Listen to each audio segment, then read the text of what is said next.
Let's do that. Hey, Katie. So I'm recording this next segment now because our 40-minute Zoom for my student account got cut off, but we're on to kind of the question portion now, just so you know. So Michelle, could you kind of summarize that question before you got cut off? Yeah, absolutely. Absolutely. Yeah. Basically, let me go to my notes here real quickly. Mm-hmm. Yeah. So, how do you balance the need to know about these serious issues and literal life and death threats with having too much bad news? Yeah, it's actually pretty similar to the question that my mom just asked. She asked me what news source or media type I would recommend for giving that sort of style of still informing people about current events, but not doing so in a way that's going to rampantly increase our anxiety and stress levels. Mm-hmm. And I think it's a matter of choosing who you listen to and choosing who you read. People can do a lot better with their news consumption and news literacy by consuming multiple types of news. And this doesn't just mean different platforms, but it means both sides. So if you're interested in learning about climate change, it is probably going to be worthwhile for you to listen to, dare I say, a video from Fox about climate change, and then listen to a CNN interview with a climate change expert, because you're getting both sides of it there. And you're also not getting just a blast of bad news, because the more you listen to one side or one kind of type of news, the more kind of rigid it starts to get and the more strict that you're understanding that news to be. And it all of a sudden starts to become monotonous and mundane. So my recommendation would be to vary who you listen to and vary who you're kind of paying attention to. I think that's a good way to balance it out. And so that as individuals who are living very stressful, high achieving lives during a pandemic, it's very important to kind of throw some diversity into the mix for what you're reading. Great, thank you. And so, Michelle, do you have any more questions or another follow-up? Okay, I'll just say, if it's okay, I'll ask a question. So, this was interesting to experience, because, how do I ask this? It seems like, maybe I'll ask it this way. You were telling me earlier that this, got at times to be a little frustrating, because, you were kind of thinking it would be this way, and then it kept sort of not being the way you were imagining. And that's a real common thing to have happen, I think, in research, and maybe a good thing to happen. That's what it's all about, is for us to be challenged and tested. But can you talk about that a little bit? What are some of the things that were frustrating for you? You may not even have a nice reason why. I mean, but it's what you felt when you were doing this. Sure. Yeah. I remember talking with you about this. Yeah. So I was just very frustrated by finding that a lot of news is bad. One of the first things I set out to figure out in this paper was the actual amount of bad news. And I'm saying bad and good news again with reference to, it is very subjective, but kind of reference to that good news perception or general news perception that I mentioned earlier, that kind of foundation we set. But generally speaking, there is quite a bit more negative toned news than there is positive toned news. And I think I had this idea in my head where I would sit down and do the research and say, look at all those New York Times site maps and find that, there's actually an equal amount of articles that are being made that are good in nature, and portraying happy-go-lucky things, as there is negative value. But that's not really the case. And that's something that kind of frustrated me as I continue to research with this, because I think I just kind of intrinsically wanted there to be good news out there, but we just needed to go about finding it in a different way. And while there still is good news out there, it's just this whole negativity bias has such a huge play into it. And I mean, I think all of us, like even on this Zoom call, like we're affected by it. We are definitely going to act more so on something that says like, huge snowstorm coming to Fort Collins, Colorado. It's going to pelt us with 4 feet of snow. Like that's definitely something we're going to act on more than if we find out that, say, a stock that we're invested in is rising. So, yeah. That's what's interesting is you make that argument, which is great, or you kind of follow that path. But then all the way through here, you also, which I think is fantastic, you also bring up like some counter arguments for everything you talked about. So what I'm wondering is, why is it bad that you found that news tends to be bad as opposed to good if we have always been stimulated, we meaning humans, by bad news? Like if we've always been, look, there's 7.5 billion of us on this planet. So obviously we've been very successful.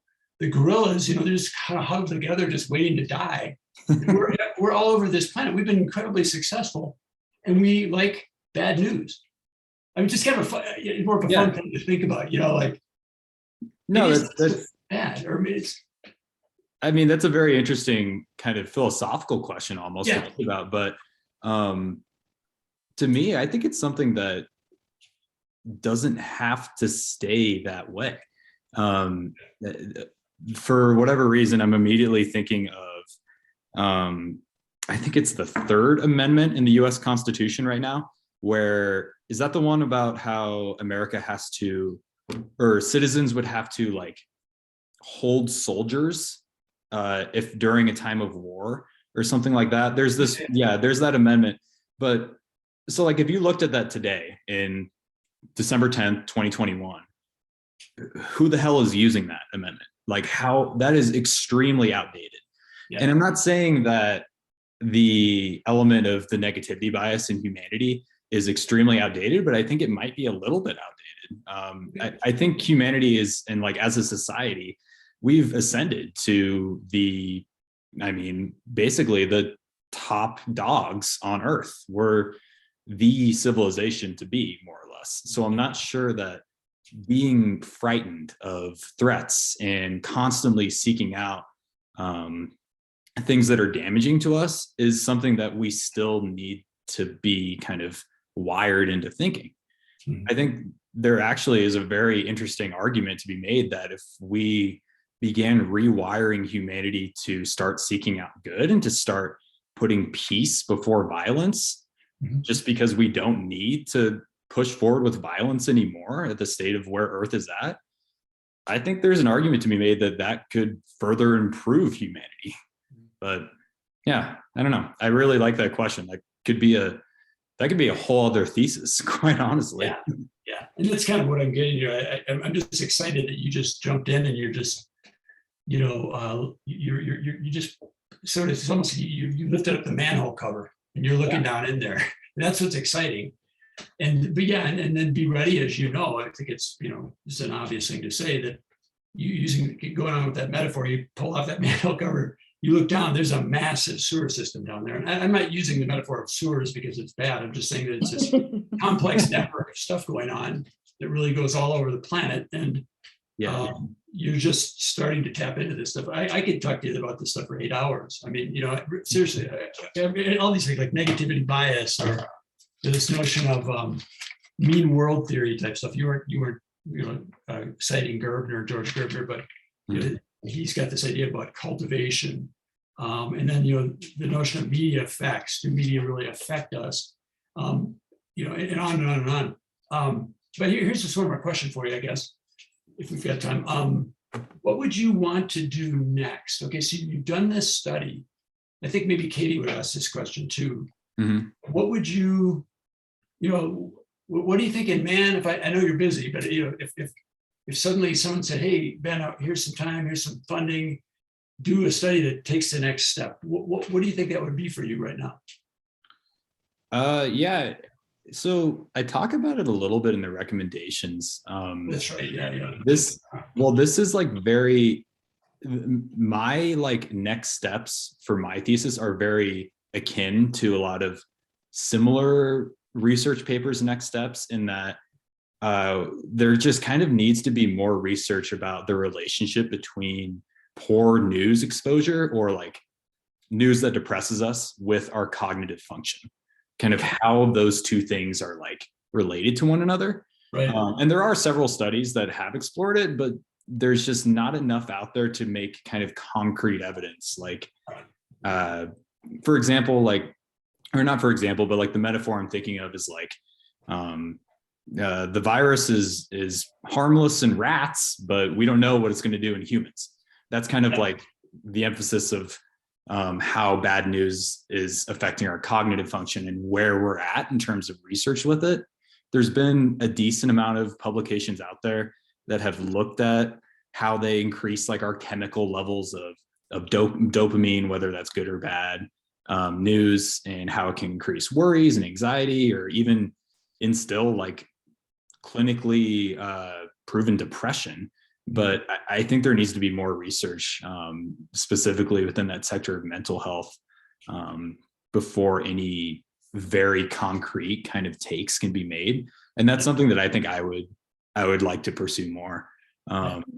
With the pandemic, like what have I feel like the pandemic has instilled this like whole new notion of be careful with the time that you spend on social media. Like you be sure that you're consuming good and bad news, and be cautious with your news exposure. And that's something I'm not sure that society was as like keen on before we were thrust into this, virtual atmosphere that we find ourselves in.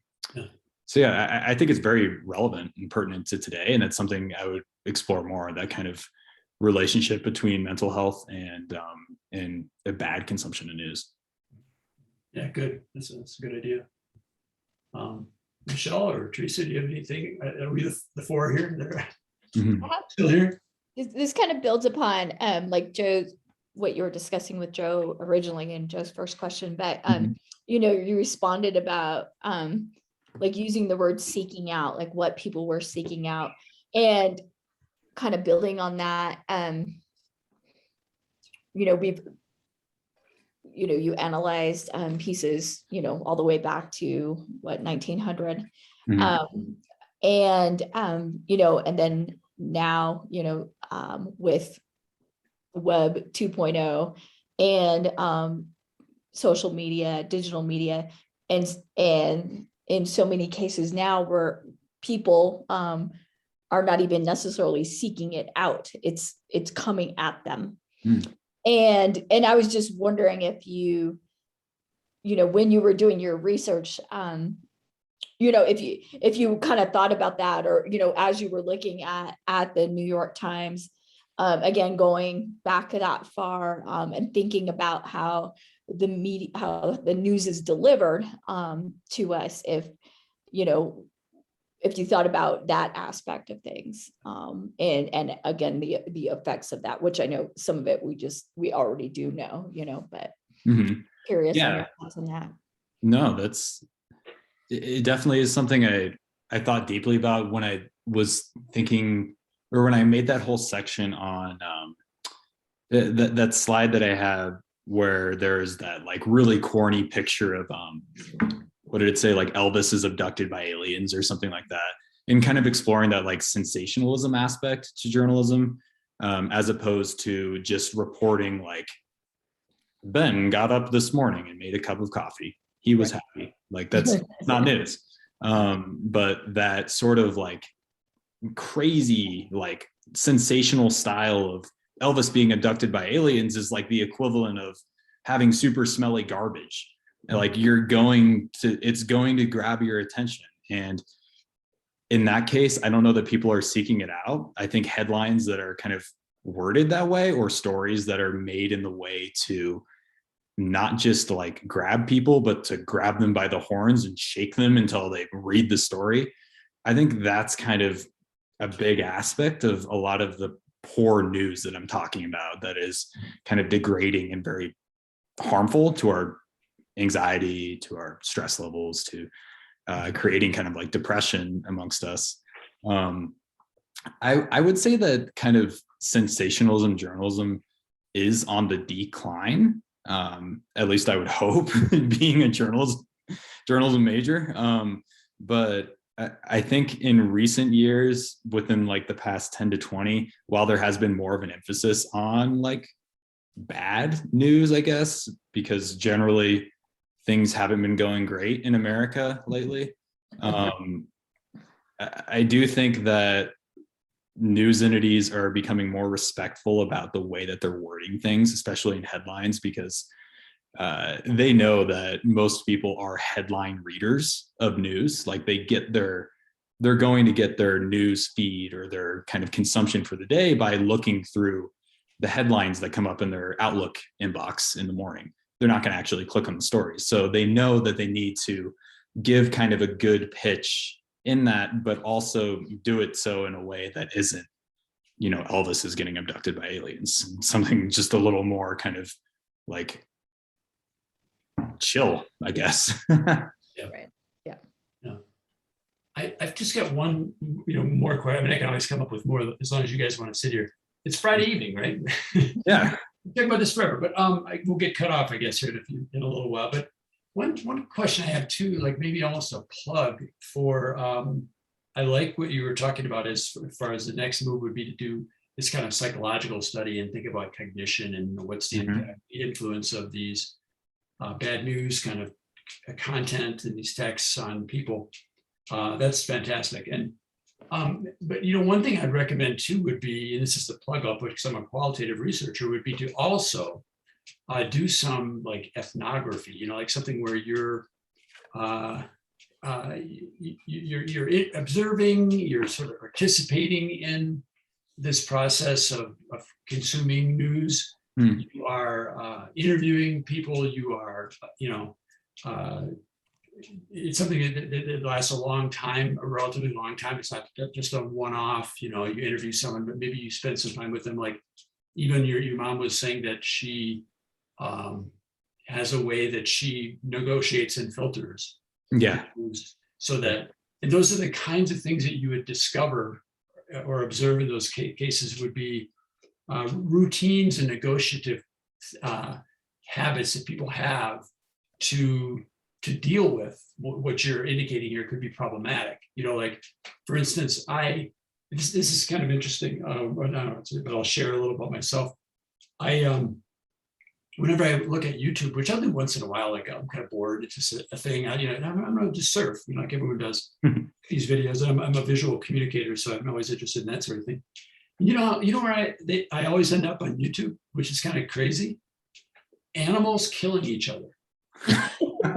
Yeah. I mean, so like lions attacking wildebeests, and okay, now it's primal, Joe. If someone saw that, they would say, "Oh, Joe Champ's kind of a sadistic guy. He likes destruction." But what's really interesting about that is, and this says something a lot about algorithms and social media and stuff like that. Is that, see, I'm very interested in wildlife, and that's what I study. So I start off, looking at, hey, let's look at zebras, or let's whatever. And then pretty soon it says to you, a lion stalks zebra. I'm like, oh yeah, that'd be kind of interesting to look at. So I look at that, and then pretty soon it's a pack of lions taking down a wildebeest or a buffalo or something like that. Yeah. But then it gets deeper, and that's the philosophical part. That part of me as well is really curious about what would it be like if you had like 12 lions coming in at you. Like it's sort of that would just be awful. That would be, and so it's, in a way, it's very stimulating. I'm not sort of identifying with the lions, the predator. I'm identifying with the victim. I never identify with the predator. And so if people hear that, they would say, oh, that's a little more complex than I was thinking. Another example, surprisingly, I hate slasher movies. I hate any movies where people are victimized and people are in a dramatic, fashion, that they're, killed or the way they do that, that they're, terribly torn apart and stuff like that. I cannot watch those. I've got a kid who loves those. He can't see enough of that stuff. And so, like, we have different approaches and different ways that, my way to negotiate with that and to filter that, it's kind of like your mom was saying, I just choose not to view that sort of thing. And so those are the kinds of things you would find if you could get out there and just observe people. I guess is a good point to make. Is a long-winded way to say, it would be fun for you. I'd love to see you get out and see the surprising things that people do to, in a sense, like protect themselves from this. Or, it would be also interesting to see what they fail, in the ways that they fail. Like, like it'd be almost like, I don't want to see a slasher movie, but I still have to because I want to spend time with my son or something. Like in that case, it's like, oh, it's kind of a failure in that, in that attempt to filter that out. But so anyway, a lot of rambling there, but I hope you got something out of what you said. No, I definitely did. What's really interesting about that is like kind of how you made that sort of like value swap for, you're not going to watch a slasher movie, but you will watch like zebras getting massacred by lions. Or alligators or your crocodiles. Yeah, stuff like that. And like it's in kind of a way that like it suits you, right? So what I'm wondering is if all humans we have this negativity bias and we kind of are attracted to that, the bloody gore value of news. I'm wondering if everybody has those types of value swaps. And that could be the case. Like even someone who say like muted their radio on their drive to work every single morning, there's probably some little facet or some tiny component of their life that they're not even thinking about, that they're still getting their kind of sadistic fix in, if that makes sense. And so, yeah, that would be, what did you call that type of study?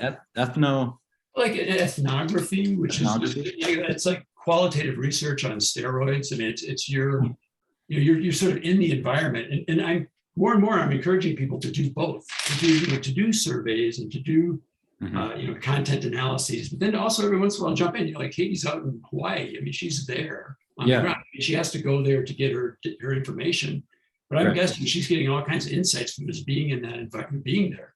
Yeah. As opposed to like someone sending her back all this data back to Fort Collins and she was never actually there. It's going to be a much different research report, I think, than if you're there. Even though she is doing something, where she's gathering data and it's very quantitative and it's, maybe not intended to be really qualitative, where she's as much of the filter, but it's always going to, there's going to be some that goes on. But yeah. But anyway, those are the fun things you could do with this. Yeah, I could talk all day about this. Yeah, I know. Yeah, it's fun. Yeah, I love the idea, like what Joe was saying about, taking it to a research level.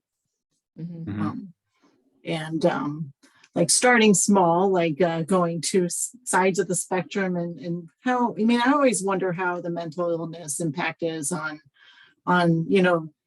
based on how they choose their news source, like how mentally sound are people that watch or listen to NPR versus Fox News. So that type of research would be very interesting. But ultimately, I'd like to see journalism in general go on a good news campaign. But that's that's a dreamer in me approach. Like all news stations just trying to change that. That ratio of what you were showing earlier from, what is it, like 85% being bad news, to getting that just a little bit narrower, getting closer in smaller increments, because I just have this feeling that the mental impact, the mental being of people would be better if there was a more equal representation of that. Yeah, you see, it's a snowball that is going to continue to keep rolling and rolling and rolling and amassing more and more negativity until we find some way to stop it. Because it's just like what Joe's talking about with, like, he starts out by like, oh, I'm gonna watch some zebras, and then I'm gonna watch lions stalking a zebra, and then lions rip out zebra's guts. Like and the snowball that's really, really hard to change and flip around, because we're just so wired to want to seek that out. So I think maybe an even like the overarching, like most interesting study of all this is, how would you do that? How would you flip that paradigm of, Yeah, how do you make good news, the good feel good stories just as fascinating? Yeah, and I think that's a lot of visual communication, because videos are, I would go as far as to say, the most eye-catching form of journalism. And I think if you're going to try to tackle this anywhere, I think you would have to do it in like Viscom. One thing that I just to kind of tag on to what everybody is saying is, with and I'm sorry, is your Teresa, is that your first name? What Teresa was saying, what Joe was saying about when you have this exposure, and Joe talks about being able to kind of negotiate and his values, and we have this way of knowing what we need to do to protect ourselves. What happens when it's a 13-year-old who hasn't had that chance and that opportunity to figure that out along the way over the course of 20 years? Because in 1900 or 1990, for that matter, very few 13-year-olds are looking at the New York Times, but they are looking at YouTube, and they're on, they are looking at TikTok.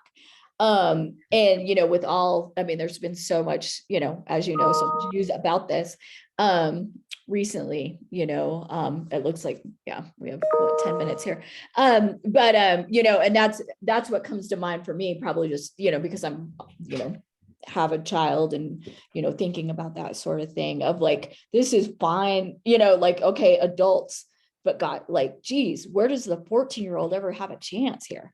Yeah. Mm-hmm. Yeah, because it starts with the youth. And if we if we're just breeding kids to understand that, oh, the news is always going to be portraying, if it bleeds, it leads. If we're just teaching our youth that, then it's going to be really hard to flip it if that's something instilled in their heads from the ground up. It's like everything else, that like ideas that parents instill in their children's heads are like some of the most deeply rooted things. So yeah, it's pretty worrisome, especially with a generation, I would almost say the generation below me, which sounds weird to say because I'm 21, but the kids that are like, I don't know, 10 to 14, 15 right now, that are getting most of their, I guess, news from TikTok and Instagram and Snapchat. It's pretty scary, because a lot of that is the polar opposite of news, but it's still their news. So even the stuff that is news, like, did I have, was I 12 years old and watching 60 Minutes? No, exactly. No, I wasn't, Yeah. so it's real interesting. They call that group, that's Gen A, Generation really? A. Yeah, no, I don't know. I think they consider, like a 14-year-old, I think they consider to be Gen Z, Generation Z still. But the Gen A starts like maybe 10 and below or something like that. Okay. But, yeah, they have a whole, it's really fascinating, these demographic categories they try to come up with and stuff. I mean, it's, in some ways they're really, silly, but in some ways they're pretty helpful. And but there are certain sort of things that they share, and some, they'll tend to sort of, in a real broad way, have some similar. That was, I'm trying to think what they were talking about with Gen A, that they're completely embedded. I mean, completely, like embedded within all this digital communication and stuff. And so that was a big part of it too. Right. Yeah. Well, and everyone is all about that. The whole thing is, how many clicks can I get? So they don't care about the content they're putting out. And that's the sad part of it. Oh, yeah. So with TikTok now, and this is wild. I think I explored this in it might have been a paper for my capstone course earlier this semester, but TikTok is starting this new generation of fame or famousness where it almost has no meaning at all. Like you have middle schoolers or even like younger than middle schoolers who have millions of followers on TikTok. And if you kind of jump ahead a generation to Gen Z, if you were a middle schooler and you had millions of followers on Instagram, you would have been famous. That would have been a thing. But on TikTok, that's not really the case. Like there's so much consumption of media and it's just everywhere and anywhere. And there's no like, there's no constraints on it anymore. And to someone whose profession is conveying the news, it's a little frightening, but it's also kind of thrilling because it's like the cutting edge in a way. So yeah, it's fascinating. Very good. All right. Well, I think looks like we have 5 minutes left on this one, so we should probably wrap it up before something happens. Yeah, and also the next episode of When Animals Attack is being released tonight, so I've got to see. Those gotta go. Can't miss that. Yeah. You always have this image of me watching lions attacking wildebeests. So, Joe, go ahead. I was going to say, what do we do next? I think we have to fill out a form eventually. Yeah. So I dropped a form in the chat. Oh, okay. I think everybody should be able to see that. Yep. Mom and dad, please don't fill that out. But you two should be able to see it. And I think you can like straight A's. And then we'll just send it over to Katie.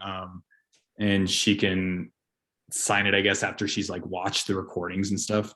So in other words, like I'll open my own, I'll sign it, send it back to you. Michelle opens hers, signs it, and sends it back to you. I think they'll allow you to compile them like that, or do we send them around to each other? I think what you can do is you can fill out the PDF in like, what is it, like Adobe, Acrobat, and then save as like, or you can request signatures on it. There should be a way to do that. I think it's just as part of the save or export feature. And then you could send it over to like Michelle, and then Michelle could send it to me, or Michelle could send it to Katie, I guess, at that point, and then send it back to me. And then I believe it goes to the honors department.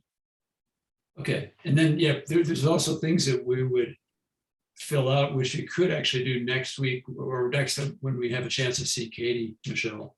Okay. But we'd have all the signatures. If you feel like he's passing, I mean, that's just something we could talk about. Did you know this today? Yes. Okay, we both think he's passing. Okay, so we'll both sign it, and then so I'll sign it. I'll send it to you. Okay.